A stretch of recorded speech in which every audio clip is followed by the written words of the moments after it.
real popular movie called Wolf Warrior. Say that 3 times fast.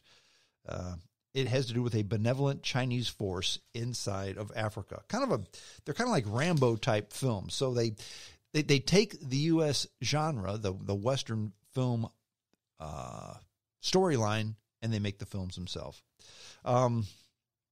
Another example of how Chinese businesses are starting to overtake the dominant U.S. businesses or Western businesses in China is there's a food chain called Yonghui Superstores, and it's on track to surpass Walmart in China just by offering more fresh grocery delivery options.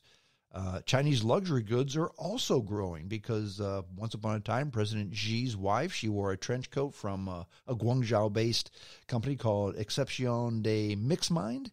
It took off, and now everybody likes to buy from this brand because the premier of China's wife wore it, and just like in this country, when the first lady wears something, people want to buy it. Same thing with President Xi's wife's styles.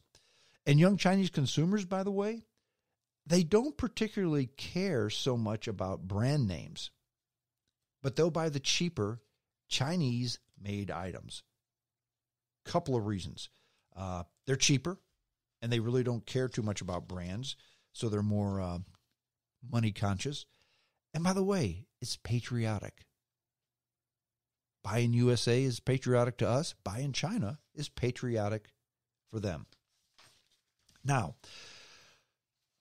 consumer goods, food, coffee, etc., that's all your standard business stuff, okay? And for years, standard business items have been they're kind of boring. But business is business. Anything that generates revenue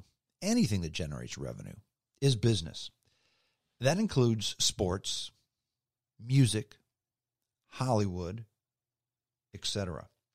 And one of the biggest U.S. icons that's popular in China is the NBA.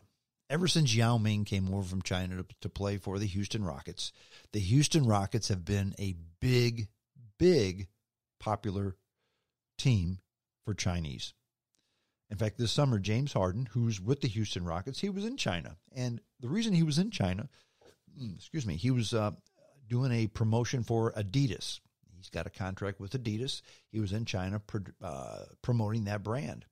And he was doing this and this and that. And one of the things that he did that was just a mistake is he rode a scooter the wrong way down a street, okay? And the police stopped him. It's kind of embarrassing. So what did James Harden do? He apologized about the incident. And he said, look, I didn't know that was the rule. That was the law. I apologize if I offended anybody.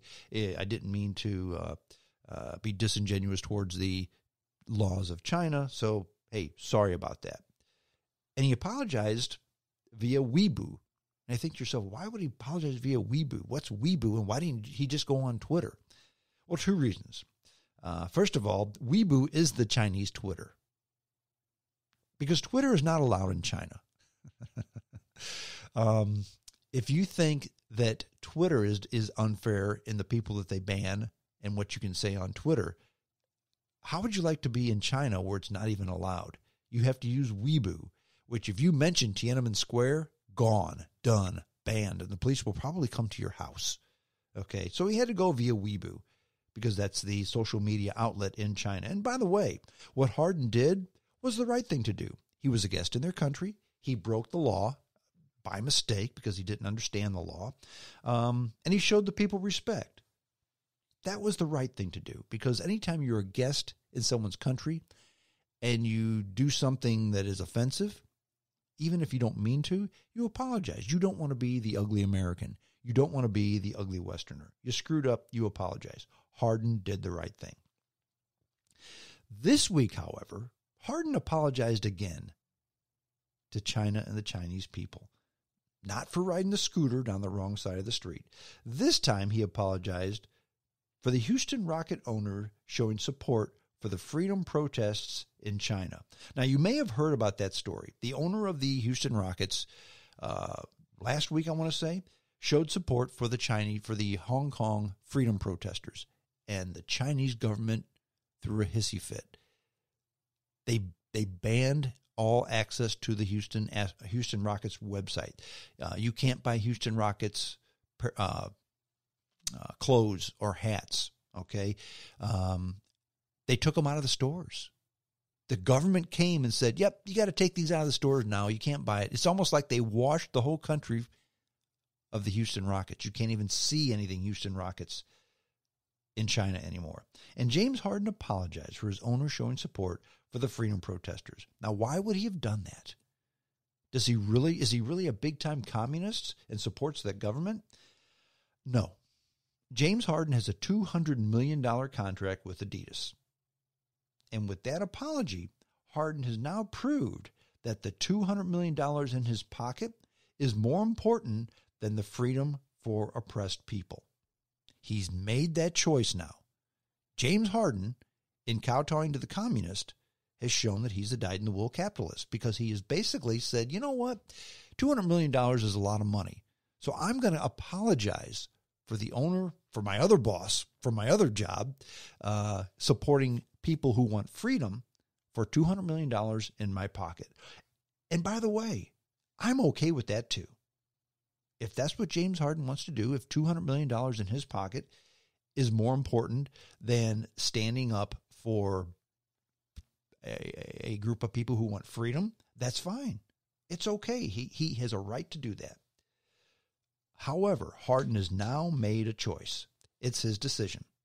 The United States isn't China, and we really can do what we want.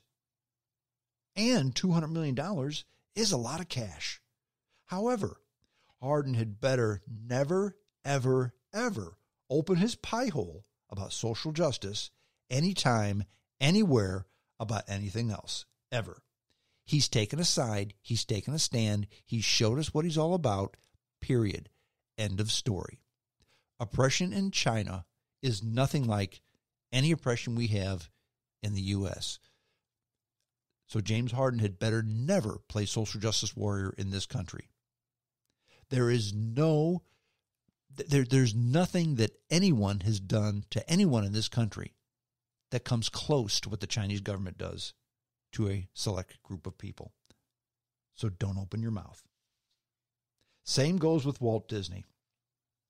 Disney made a movie called Kundun, and it was sympathetic to the Dalai Lama.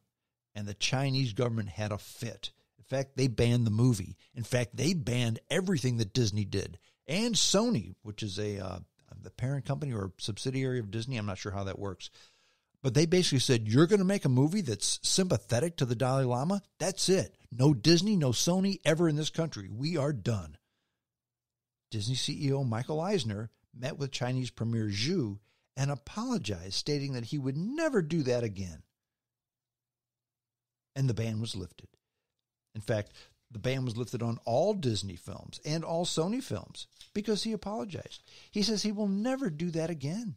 It was a mistake, he said. Again, that's fine. Eisner threw the Dalai Lama, arguably the biggest icon of peace in the world, under the bus in order to gain access to the Chinese market again. Eisner has shown his cards, cash over character. And I never, ever, ever want Michael Eisner, to play the social justice warrior again. Ever. And he has in the past. Never do it again. Ever. By the way, like I said, Disney and Sony are now welcome again in China. So, from a CEO standpoint, Eisner did his job. But Eisner called the decision to portray the Dalai Lama in a positive light as a stupid mistake. And that's what he told the government. Oh, it was a stupid mistake, and we'll never make that again. To say something nice and portray an icon of peace as a positive influence, they'll never do that again. But they do have access to the Chinese market. Lady Gaga met with the Dalai Lama one time. All she did was meet with him. Banned in China. You can't download her songs. She's not welcome in the country because she met with the Dalai Lama. Angelina Jolie She was asked one time who her favorite Chinese director was, and she said Ang Lee. Now, she said, yeah, I know he's Taiwanese, but he works with a lot of the Chinese actors and companies. Boycotted. Done. How dare you even suggest that Taiwan is part of China? And again, it's not that she just angered some people, because people do things internationally that anger Americans all the time. And America, as consumers, can opt to boycott a product because somebody ran their pie hole and said something they didn't like. That's one thing.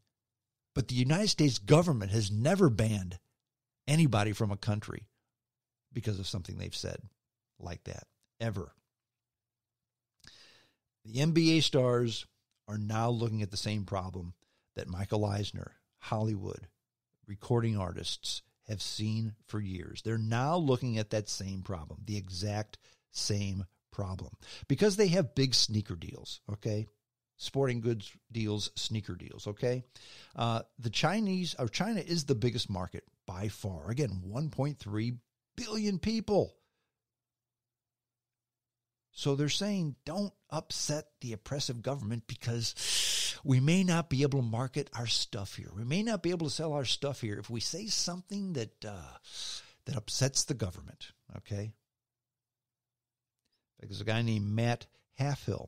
He's the founder of a sneaker news site called Nike Kicks. It's like the official newspaper of Nike's, okay? And Halfhill says he can't imagine the pressures the NBA players are facing. You know, do I say something negative about the government? Do I say something about their oppressive regime and risk losing my sneaker deal? Well, here's the thing. Can't imagine the pressure? Really? Is there any NBA player with a sneaker deal who doesn't already have more money than he will ever spend, ever? No. They all have more money than God, because nobody takes the guy who's the 12th guy on the bench and gives him a sneaker deal. It's all the big guys. It's the James Hardens. It's the Russell Westbrooks. It's the LeBron James. It's the Seth Currys. It's all those guys, okay? That's who gets the sneaker deals. The guys who already make hundreds of millions of dollars with their contracts, okay? Those are the guys that have the sneaker deals, because they're the guys who are popular. Nobody cares about the guy on the end of the bench endorsing a sneaker. They care about the big boys, okay? So now they're faced with kowtowing to a repressive regime in China in order to ice their already huge cake. And that's what the sneaker deal is, okay? It's not a real decision. But if they elect to do it, if they elect to side with the money, if the NBA players elect to say, you know what, I'm going to go ahead and not say anything about the oppressive Chinese government, about the way that they stifle free speech, about the way that they only let people live where they want to live, about how they imprison the Muslim Uyghurs in the northwest portion of the country, and the way that they are taking over Tibet, etc., etc., etc. I will look the other way and not say anything bad about that. I won't even mention Hong Kong, because I want to make more money in China. If they do that, that's fine, because we have the right to do that. And I'm not saying they shouldn't do that. But again, never, ever, ever, never, ever put on that social justice warrior cap in this country again. Do not do it. You have already told me that money is more important than social justice in China. Don't come over here and play a different card, okay? The mantra now is basketball. Basketball is now saying, yeah, we'll go for the money. And again, that's okay. They're embracing something that I've said for many, many years. In my opinion, I think that actors, actresses, sports figures, recording stars should just shut up and play. Shut up and sing. Shut up and act. I think that's a smart thing. You're not alienating your base. You're doing what people pay you to do. And again, that's okay. That's just fine. If you want to do that in China, that's fine. But you would better do it when you come back to the U.S. now. LeBron James has a new movie, Space Jam 2. Remember when Michael Jordan did Space Jam? Well, LeBron James has Space Jam 2. It's a reboot, okay, like they do in Hollywood. He's in China. I think right now they're playing a game against the